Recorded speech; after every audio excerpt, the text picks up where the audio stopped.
নমস্কার বন্ধুরা, চলে এসেছি আমার একটা নতুন ইউটিউব ভিডিও নিয়ে। আমার ইউটিউব চ্যানেলের নাম সৌদীপ চট্টোপাধ্যায় ব্লগিং।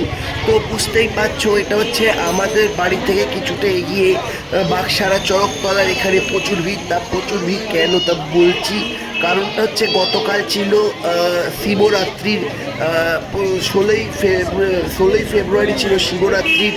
তো শিবরাত্রির দিনে তো আমি আর আমার মা গেছিলাম শিবরাত্রির মন্দিরে বাক্সারা চরকতলায়। আমার মা গেছিল শিবের তলায় মাথায় জল ঢালতে, আর গিয়ে যা দেখলাম প্রচুর ভিড়। মানে এবছর শিবরাত্রির পড়েছে বিকেল 5:30 থেকে। আজকে সোমবার, আজকে বিকেল 5:30 পর্যন্ত, 6টা পর্যন্ত এরকম শিবরাত্রিটা তিথি অনুযায়ী থাকবে।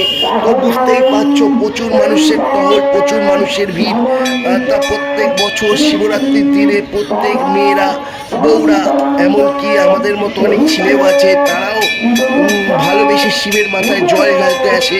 আর শিবের মাথায় জল ঢালার একটা কারণ হচ্ছে, শিব হচ্ছে কেউ মানে শিব হচ্ছে তার স্বামীর মঙ্গল কামনার জন্য লোকে শিবের মাথায় জল ঢালে, আর বাড়ির মঙ্গল কামনার জন্য শিবের মাথায় জল ঢালে। তো দেখতেই পাচ্ছ, আমার তো ভিড় দেখে মাথায় হাত উঠে গেছিল, যা ভিড়! এ তো চড়কতলায় নীল পুজোর থেকেও ভিড়ের চড়াচড়ি। তো এখানে দেখতেই পাচ্ছ অনেক মানুষের নীল পুজো দেওয়া হয়ে গেছিল। তারা এবারে রেস্ট নিচ্ছে, তারা একটু পরেই বাড়ি চলে যাবে। তারা নীলের পুজোয় জল ঢেলে অঞ্জলি দিয়ে একটা চেয়ারে চুপচাপ বসেছিল। আর আমি তোমাদের ভিড়টাকে দেখাবো, কত বড় ভিড়, কতটা লাইন, পুরো চরকতলার থেকে আরো এগিয়ে পুরো পুকুর পাড় পর্যন্ত লাইন এগিয়ে গেছে। তো আমার মা তো সেইখানে লাইন দিয়ে দাঁড়িয়েছিল, আর আমার গতকাল এসব লাইন দিয়ে এইসব পুজো অর্চনা হতে হতে বাড়ি ফিরতে 9টা বেজে গেছিলো। আমি গেছিলাম 5টা, 5:30টায়, ফিরেছি রাত 9টায়। তাছাড়া কালকে আবার ইন্ডিয়া পাকিস্তানের ম্যাচও ছিল। তা ভাগ্য ভালো, শিবের মাথায় জল ঢালার জন্যই হয়তো এই ইন্ডিয়া পাকিস্তানকে অল উইকেট অল আউট করে দিয়ে ভারত জিতে গেছে। তো যাকে এইবার দেখাই তোমাদের লাইন। দেখতে পাচ্ছ লাইনের কি ভিড়, বোঝা যাবে, মনে হবে যেন বড়মার মন্দিরে পুজো দিতে এসেছো, নৈহাটির বড়মার মন্দিরের পুজো দিতে এসেছো, দেখলে মনে হবে এত ভিড়। নৈহাটির বড়মার মন্দিরের থেকেও, মানে নৈহাটির বড়মার মন্দির দর্শন করা মানে থেকেও অনেক বড় ভিড় থাকে। আমি নৈহাটির বড়মার ভিডিওতে দিয়েছি, তোমরা সৌদীপ চট্টোপাধ্যায় ব্লগিং ইউটিউব চ্যানেলে ক্লিক করে, মানে সাবস্ক্রাইব করে ভিডিওটা খুঁজলেই পেয়ে যাবে। দেখো বন্ধুরা কত ভিড়, কত দূর দূরান্ত থেকে লোক আসে। তা এরা কেউ দূর দূরান্ত থেকে আসেনি, এরা সব বাড়ির কাছাকাছিই থাকে।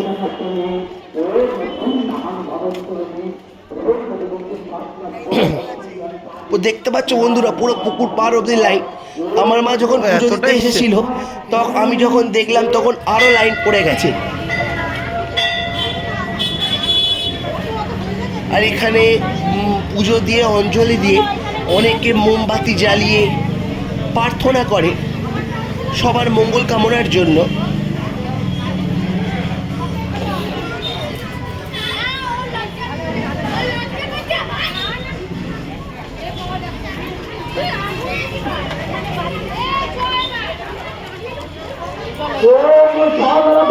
তো গতকাল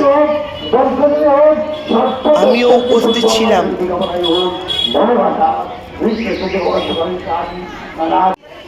তো এখানে হচ্ছে অঞ্জলি হচ্ছে, পুরোহিত মশাই এখানে অঞ্জলির ব্যবস্থা করেছে।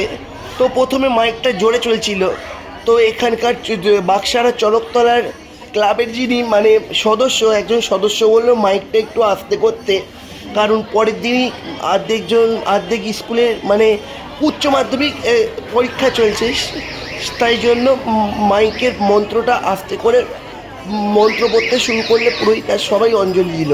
আমার মাও এখানে বসে অঞ্জলি দিয়েছে। প্রত্যেক বছরই দেওয়া হয়। এটা হচ্ছে বাবা পঞ্চানন্দ ঠাকুর। তা আমার সাথে তোমরা সবাই একটু বলতে পারবে, হর হর মহাদেব, সবার মঙ্গল করুন। এটা হচ্ছে আর একটা মন্দির, এখানে রাধাকৃষ্ণের পুজো হয়। মানে চড়কতলার মন্দিরটার পাশেই এটা একটা মন্দির।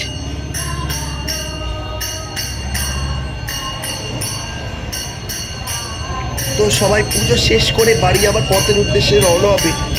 এখানে রাধাকৃষ্ণের মন্দিরের ঠাকুরটা কি সুন্দর করে সাজিয়েছে, তার মধ্যে সাদা মার্বেল পাথর দিয়ে পুরো মন্দিরের ঘরটা তৈরি। তো রাধাকৃষ্ণের মুখটা, মূর্তিটা দেখতে আরো সুন্দর লাগছে। আর এখানে অনেক মানুষ মোমবাতি জ্বালিয়ে রাধাকৃষ্ণর কাছে মোমবাতি ঘুরিয়ে প্রার্থনা করে, সেটাই সবাই করছে আর কি।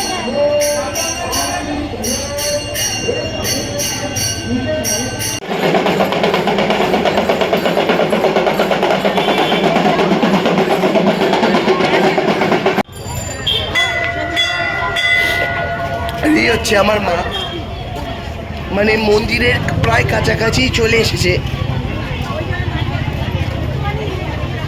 এইবার সে মন্দিরের প্রাঙ্গণে ঢুকবে পুজো দিতে। আর এটা হচ্ছে আর একটা জিনিস, শিব ঠাকুরেরই একটা অংশ। এই ঠাকুরটার মাথাতেও জল ঢালা হয়।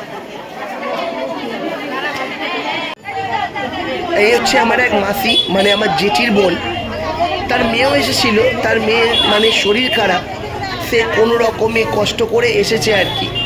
যাকে তার শরীর খারাপ ছিল, আশা করি এত মানে শরীরটা এখন ভালো আছে। এটা হচ্ছে আমার জেঠির বোন, আমার মায়ের স্কুলের বন্ধু। যাকে আমার জেঠির বোনের সাথে তো পরিচয় করিয়ে দিলাম।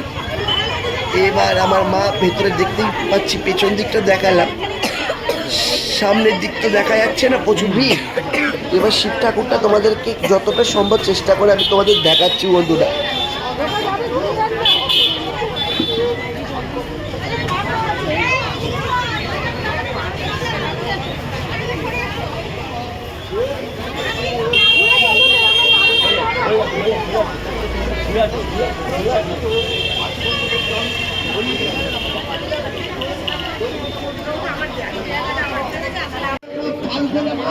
এইবার আমার মাও অঞ্জলি দিতে বসে পড়েছে। এবার আস্তে আস্তে পুজো শেষের মুখে।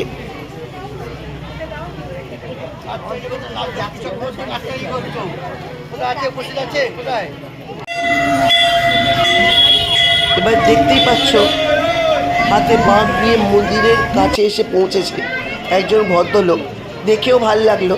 এবার আমার মায়ের পুজো হয়ে গেছে, এবার প্রার্থনা জানাবে। আমিও প্রার্থনা জানালাম ধূপ মোমবাতি জ্বালিয়ে, যে সবাইকে ভালো রাখো, রক্ষা করো, সবাইকে বিপদ আপদ থেকে মুক্ত করো।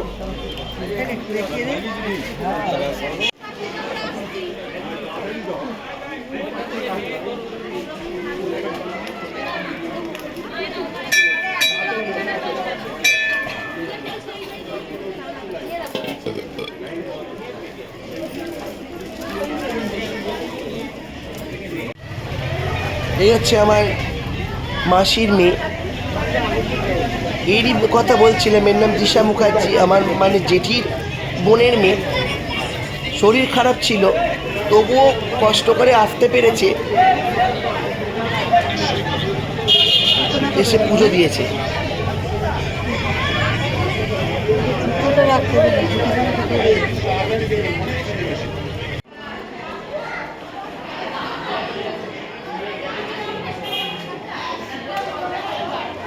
এবার বাড়ির যাবার পথের উদ্দেশ্যে রওনা হব। আমার মাও রাধাকৃষ্ণের মন্দিরে সবার মতো ধূপ জ্বালিয়ে মোমবাতি জ্বালিয়ে পুজো অর্চনা করলো, পুজো দিল।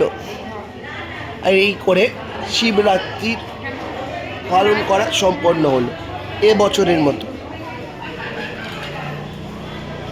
আসছে বছর আবার হবে। মানে বলে না 12 মাসেই 13 পার্বণ, এই পুজোটা 12 মাসে 13 পার্বণের মধ্যেই একটা।